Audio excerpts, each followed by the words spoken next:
आपल्यासोबत जे प्रसिद्ध भागवतकार महाराज आहे हे जोडलेले आहे आणि सध्या अमरावती शहरातील साईनगर येथे संत श्री गजानन महाराज यांच्या प्रकट दिनानिमित्त भागवत सप्ताहाचंही आयोजन करण्यात आलं आहे। त्यांची इथे उपस्थिती आहे। गेल्या 6 दिवसापासून अतिशय सुंदर असं मंगलमय व आध्यात्मिक असू द्या किंवा इतरही सामाजिक स्तरातून हे भागवत सप्ताह आहे आणि एकीकडे जर पाहिलं तर अमरावती शहरातील अनेक भाविक भक्त असू द्या नागरिक असू द्या हा भागवत सप्ताह महाराजांचा पाहण्याकरता एक इकडे वळले आहे। त्यामुळे महाराजांचं जे प्रस्ताव आहे यवतमाळमध्ये आहे, मात्र देशभरात व राज्यभरात त्यांचा भागवत सप्ताह चालू असतो। आपल्यासोबत ते त्यांनी वेळ काढून टाईम दिलेला आहे। आजच्या संदर्भात आपल्यासोबत बोलणार आहे। आज गेल्या 7 दिवसांपासून भागवत सप्ताह चालू आहे, आपल्याला काय अनुभव आला अमरावती शहरामधून? श्री संत गजानन महाराजांच्या प्रकट दिनाच्या निमित्ताने गेली 6 दिवस झाले या ठिकाणी अतिशय भक्तिमय अशा प्रकारचं वातावरण आहे आणि सगळे भाविक मंडळी या भागवत कथेचा आस्वाद घेत आहेत आणि बहुसंख्येने त्या ठिकाणी उपस्थित राहून 3-3 तास ती कथा श्रवण करून आणि आपल्या जीवनाचं काहीतरी कल्याण व्हावं हाच हेतू सर्वांच्या मनात आहे आणि अतिशय आनंदात हा कार्यक्रम चालू आहे। आपलं जर प्रथम एक परिचय द्यायचा असला तर आपलं वास्तव्य कुठं आहे आणि आपलं सध्या? माझा परिचय जर द्यायचा झाला तर मी गुलाबराव महाराज आळंदीकर, वारकरी साहित्य परिषद महाराष्ट्र राज्य यवतमाळ जिल्हाध्यक्ष।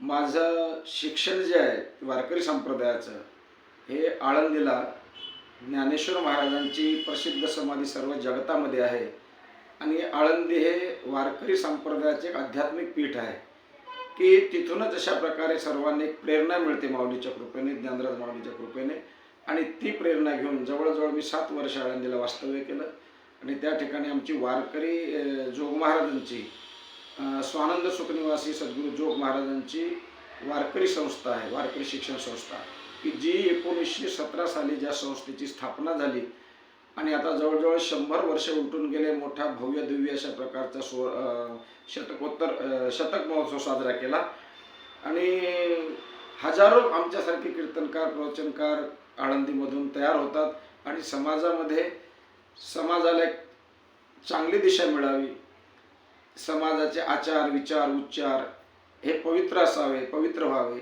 आणि शुद्ध आचरणाने समाजाने अशा प्रकारे भगवत भक्तीकडे वळावं आणि आपल्या जीवनाचं कल्याण करून घ्यावं, याकरता महाराष्ट्रभर नवे महाराष्ट्राच्या बाहेर सुद्धा आम्ही कथा कीर्तनाच्या माध्यमातून समाज प्रबोधनाचं कार्य करत असतो। आज आपण अमरावती शहरामध्ये आहे। प्रकट दिनानिमित्त साईनगरमध्ये संत गजानन महाराज इथे भागवत सप्ताह आपला चालू आहे। आपण इथल्या भक्तांना आतापर्यंत काय आव्हान केले आहे किंवा आपल्या भक्ती मार्गातून काय असा उपदेश दिला आहे?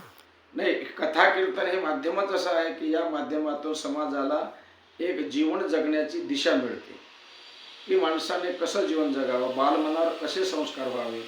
आजकाल तरुण पिढीसुद्धा या मोबाईलच्या युगामध्ये, इंटरनेटच्या युगामध्ये, 5Gच्या युगामध्ये ही तरुण पिढीसुद्धा आणि इकडे तिकडे कुठे भटकू नये, कारण आजची परिस्थिती पाहू गेलो तर भयानक कठीण आहे आणि अध्यात्माशिवाय संस्काराशिवाय पर्याय नाही आहे।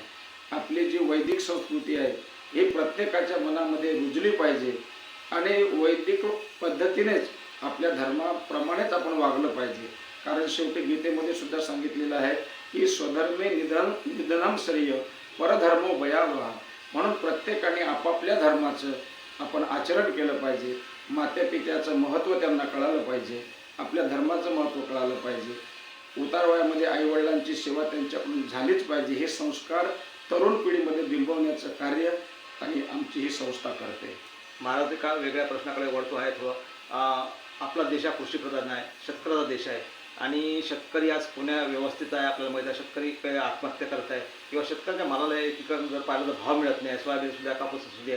यातून आपण भागवत सप्ताहाच्या माध्यमातून शेतकऱ्याला काय असं मार्गदर्शन करणार आणि सरकारला काय मार्गदर्शन करणार? तेच सांगत असतो मी की आपला भारत देश हा नक्कीच कृषीप्रधान देश आहे आणि शेतकरी हा जर सुखी राहिला तर समाजामध्ये अशा प्रकारे सुद्धा सर्वांना आनंद मिळेल। पण आजची परिस्थिती अशी आहे की सर्वात आणि ज्याला आपण म्हणू की टाकलेली जात जी आहे, त्यागलेली जात आहे की ज्या जातीवर सरकारचं लक्षच नाही आहे, आणि त्यामुळे होते काय की आत्महत्यासारखी प्रकरणात या नुसत्या यवतमाळ जिल्हा हा पूर्वी प्रसिद्ध होता आमचा आत्महत्येच्या बाबतीत शेतकऱ्यांच्या, परंतु आता केवळ यवतमाळ जिल्ह्यातच नाही तर महाराष्ट्रामध्ये, मराठवाड्यामध्ये खूप अशा काही शेतकऱ्याच्या आत्महत्या होत आहेत.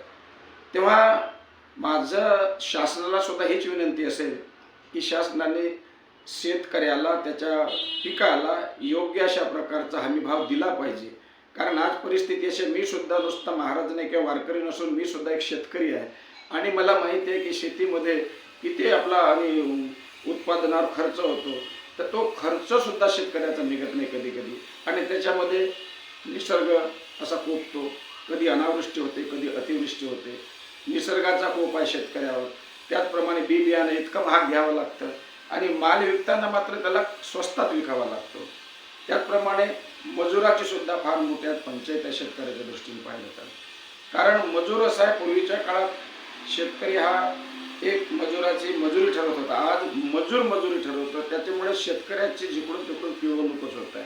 आणि म्हणून माझं एकच म्हणणं असेल शासनाला की शासनाने हा देश सुजलाम सुफलाम व्हावा असं वाटत असेल तर हा शेतकरी समाधानी राहिला पाहिजे आणि त्याला समाधानी करण्याचे प्रयत्न शासनाने केले पाहिजे. महाराज, आपण भागवत सप्ताह करताय. आपल्या भागवत सप्ताहामध्ये हजारो नागरिक असतात आणि यात बालगोपाल पण असतात. आणि जर एकत्रित विचार केला आता सध्याच्या युगाचा, तर एकीकडे बालगोपाल जे जुने खेळणे होते किंवा जुने जे आचार विचार होते आईवडिलांचे, जे काही वेगळे खेळणे होते जे शाळेत शिकवले जाते, हे आता कुठंतरी अलिप्त पावत आहे. मात्र आपण या संदर्भात काय सांगाल की मोबाईलकडे सर्व वेळ लागलेला आहे आणि गेम खेळला जात आहे. मुलांना जे बालगोपाल आपल्या भागवत सप्ताहामध्ये असतात त्यांना काय आपलं आव्हान असेल? त्यांना एकच असेल की सर्वात प्रगतीचं कारणही मोबाईलच आहे, पण त्याहीपेक्षा काही पटीनं अधोगतीचं कारण सुद्धा मोबाईल आहे. आज बालमनावर मोबाईलच्या माध्यमातून चांगले संस्कार तर होतच नाही, पण त्यांच्यावर एक वेगळे अशा प्रकारचे संस्कार होतात की आज तरुण मुलं, छोटे बालकं हे ऑनलाईन गेम खेळून त्या गेमच्या नादी लागून आत्महत्या करायला प्रवृत्त होऊ लागले. आणि म्हणून मोबाईल जेवढा पोषक आहे त्याच्यापेक्षा काही पटीने बालमनासाठी घातक आहे. आजचं एखादं बाळ जन्माला येते 6 महिन्याचं, तर ते बाळ त्याला मोबाईल दाखवल्याशिवाय त्या आईचं दूध पित नाही, तो जेवत नाही ते बाळ. आणि म्हणून त्या बालमनावर या मोबाईलचे अतिशय चांगले परिणाम व्हायच्या ऐवजी दुष्परिणाम जास्त होत आहे. आपण अमरावती आले आहे आणि अमरावतीकरांना आपला आता आखरीचा प्रश्न आहे, काय संदेश असेल आपल्या भक्तिमय वातावरणातून? एकीकडे भक्तिमय जर विचार केला तर लोक अनेकडे वळत आहे आणि भक्ती मार्गात जर वळले तर खूप काही आध्यात्मिक म्हणा किंवा इतरही जीवनाचा विकास आहे या संदर्भात. हां, मानवी जीवनाचा जो विकास आहे, जेवढा भौतिक झाला पाहिजे तेवढाच आध्यात्मिक विकास सुद्धा मानवी जीवनामध्ये होणं गरजेचं आहे. कारण भौतिकतेच्या या जगतामध्ये माणूस भौतिकतेची साधनं जी आहे ती खूप जमा करतो, पण भौतिक साधनापासून सुख समाधान मिळणं शक्य नाही आहे. आज बऱ्याच लोकांकडे भौतिकतेला काहीच कमतरता नाही, पण त्यांच्या जीवनाचा जर विचार केला तर त्यांच्या जीवनात समाधान नाही आहे. आणि ते समाधान देण्याचं कार्य कथा कीर्तनाच्या माध्यमातूनच होऊ शकतं. कथेतच समाधान मिळू शकतं. कथेतच अशा प्रकारे नवे समाधीचं सुख सुद्धा सहज कथेमध्ये प्राप्त होतं. तुकोबाराचं प्रमाण आहे, तुका म्हणे सुख समाधी हरिकथा. म्हणून जीवनामध्ये सुख समाधान शांती जर पाहिजे असेल, आनंद पाहिजे असेल, तर त्याच्याकरता अध्यात्माशिवाय दुसरा कोणताच पर्याय नाही. एकमेव अध्यात्मच तुम्हाला मानसिक शांती समाधान देऊ शकतं. आपल्यासोबत महाराज जोडले. त्यांनी महाराजांना चौफेर आपल्यासमोर प्रश्नाचे उत्तर दिले आहे आणि त्यांनी आध्यात्मिकच हे महत्त्वाचं आहे, कथाच्या माध्यमातून सर्व काही मिळू शकतो असं त्यांनी आपल्याला सांगितलं आहे. आणि त्यांनी अमरावतीकरांना संदेश दिला आहे. आध्यात्मिक मागं आणि शेतकऱ्याच्या विषयावर त्यांनी आपण हाताळलं, बालगोपालाच्या असू द्या किंवा आध्यात्मिक असू द्या, या सर्वच विषयावर त्यांनी हाताळलेलं आहे. आणि संत गजानन महाराजांचा प्रकट दिन आहे, त्यानिमित्तानं आपल्यासोबत ते जुळले होते. त्यांचे राज्यासह देशभरातही भागवत सप्ताह सुरू असतात. मोठ्या प्रमाणात भाविक भक्त त्यांच्या भागवताला उपस्थित असतात, हे आपल्याला माहीतच आहे. अनेक त्यांचे कार्यक्रम प्रसिद्ध आहे आणि आपल्यासोबत त्यांनी वेळ काढून आज जुळले, त्याबद्दल जन्मसत्ता न्यूजतर्फे आपण सर्वांचे आभारी व्हा. आपल्यासोबत दिवे साहेब जुळलेले आहे आणि शेळके साहेब जुळलेले आहे. त्यांनी सुद्धा आपला जुळून आणलेला योग आहे इथे. आणि महाराजांचं यानंतरही आपलं काही गोष्टी काही बाकी राहिल्या त्या आपण येणाऱ्या मुलाखतमध्ये घेऊ.